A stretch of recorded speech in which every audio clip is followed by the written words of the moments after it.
essentially the important thing is that we can, if we use the addition of calcium and magnesium, we can neutralize the red mud, not by eliminating the alkalinity, but by converting the basicity or the high pH into alkalinity, so that we solid alkalinity, so that we still have the capacity to neutralize acid.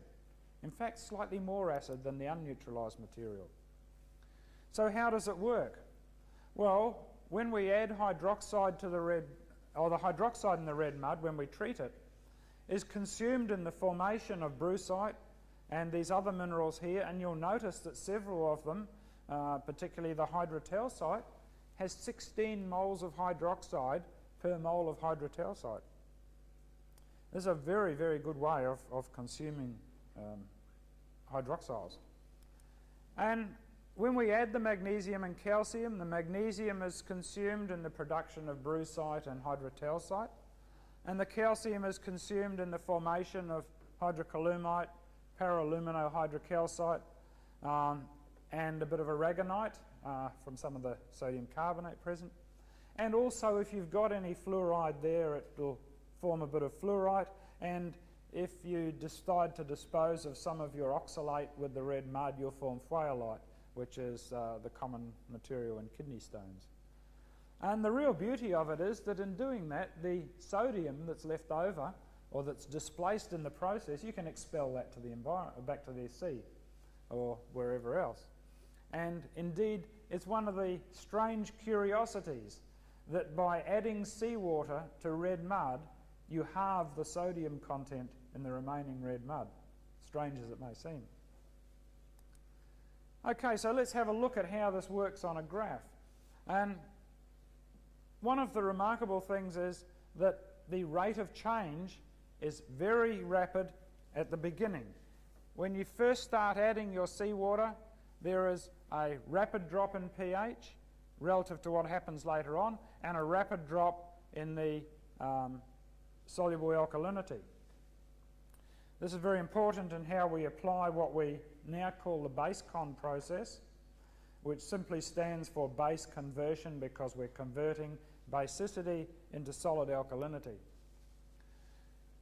One of the things that we did with this, after quite a lot of trials, is we constructed a computer model. And with this model, if you tell me the alkalinity that you're starting out with, the solids content of your red mud waste stream, and a few other details, we can enter it in and we can work out the best way, or the best combination of ways to treat that red mud so that it's effectively neutralized. And if we add in some other data like the cost of electricity, labour costs in the area and so on, we can even work out down to the last few cents what it's going to cost to do the job. And one of the most remarkable things, or first things we found, is that it's really quite cheap and efficient to reduce the pH to around about 9.2 and the alkalinity to around about 300 milligrams per litre. And I've just put, this is a small extract of the model here, and I've done it for red mud with an initial alkalinity of about 30,000 grams per kilolitre. And normally the whole spreadsheet runs much bigger than this, but I couldn't fit it on the slide. But for this particular example, to reduce it to pH 9.2 and 300 milligrams per litre alkalinity, we had to add about 6.5 volumes of seawater per volume of the red mud. This is using standard world average seawater. Now if I flick on to the next slide, these are the volumes of seawater added here. If I flick on to the next slide, we're now using 1.5 times normal seawater concentration. And I can assure you there are many places where we can naturally get it far stronger than that. But you'll notice now that the amount required is reduced to about 3.5. It's in fact the requirements are almost halved, despite the fact that we only increased the seawater concentration by 50%. The reason for this is simply because it turns out that the neutralisation process is controlled by two factors. One is the base amount, which is the minimum concentration that you require before the reaction will start to have any significant effect at all. And that, obviously, if you double the amount of water that you add, you double the kilograms required to meet that base amount. And once you've met that, then anything over and above that we refer to as the treating amount, and that's the bit that's really doing the job. And so it's very important that if you can concentrate the brines up as much as possible, you are minimising the amount that you're wasting on the base amount and therefore maximising the performance of your treating amount. Okay, we can look at this in terms of the cost of doing this. And one of the things you find that applies here is that in the beginning, as you add more, the cost of doing the job drops very quickly. Don't worry about the actual figures here because it varies widely with every individual site, like, as I say, for labour costs, distance to the sea, length of pipes required, and so on. And it also then increases in cost as you go up again. So there's that minimum, and you've got to target that minimum amount. And so if we look at the requirements and procedures for doing this, the step one is to add seawater or any other sort of calcium and magnesium rich brine. And we reduce the pH to around about somewhere between 9 and 9.5, and the alkalinity to less than 300 milligrams per litre, and we maintain that for at least 30 minutes.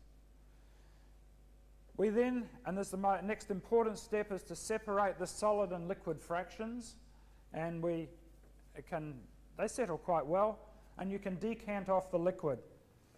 At that point, you add a very small amount of acid to the liquid, which will reduce the pH to less than 9, which satisfies the discharge requirements. You can bring it down to anything you like, of course.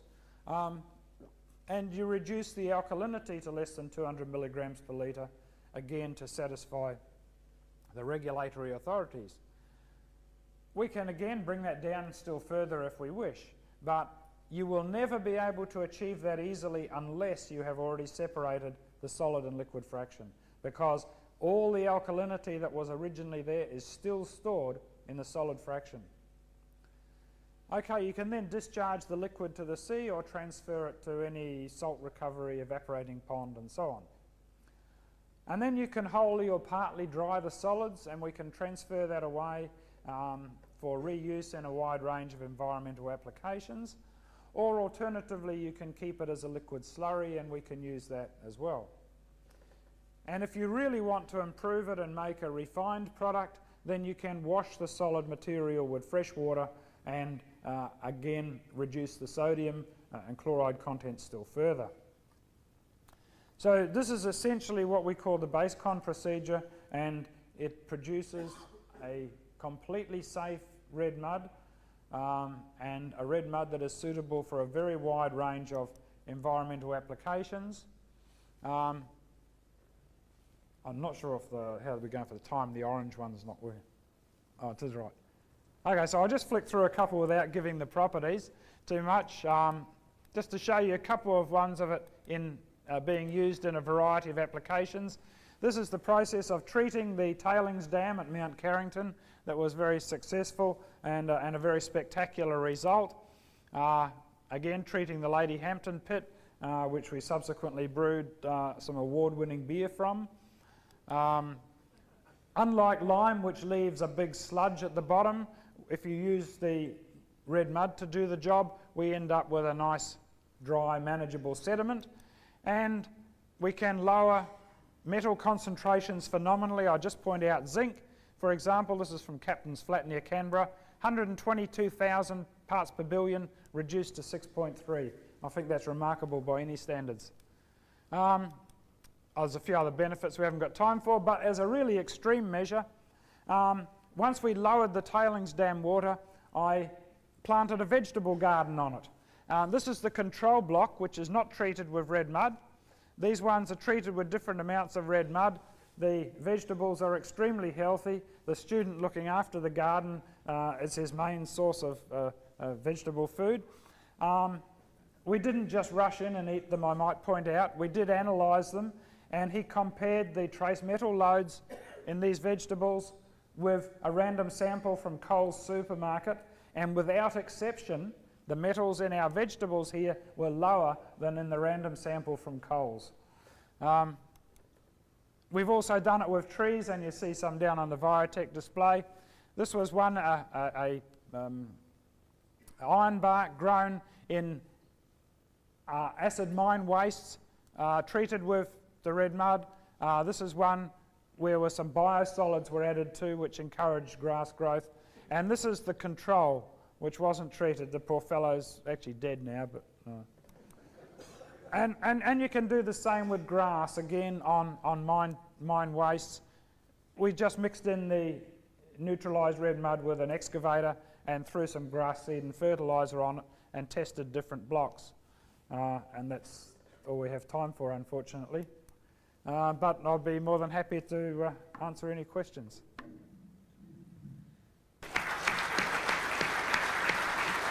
I should point out, first of all, it's not just tailings, it's also the water in tailings dams and other acid mine drainage water.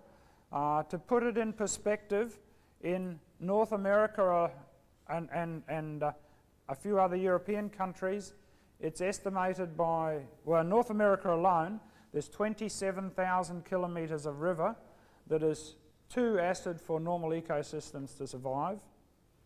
And the current estimates from the US EPA to treat the water, forget the solids, just the water in these areas that are affected, it will cost in excess of $600 billion US.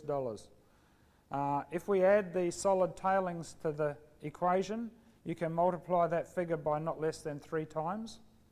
And obviously, if you want to stop the acid mine drainage water affecting the environment, you need to cut it off its source, and that means that ultimately you need to treat the tailings. But that's only the start of it. We've also managed to demonstrate that a variation on this theme is extremely efficient at treating sewage effluent.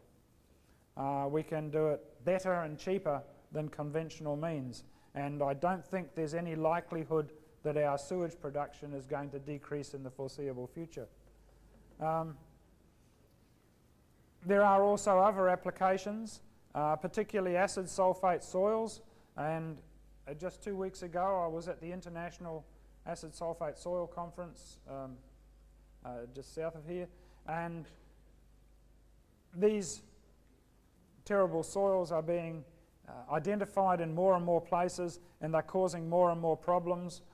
And the problem with using the conventional technology, which involves lime, is that the lime is really great and it works well for 3 or 4 or 5 years, after which time it's leached out of the soil because it's slightly soluble, but the acid production by pyrite decomposition is continuing.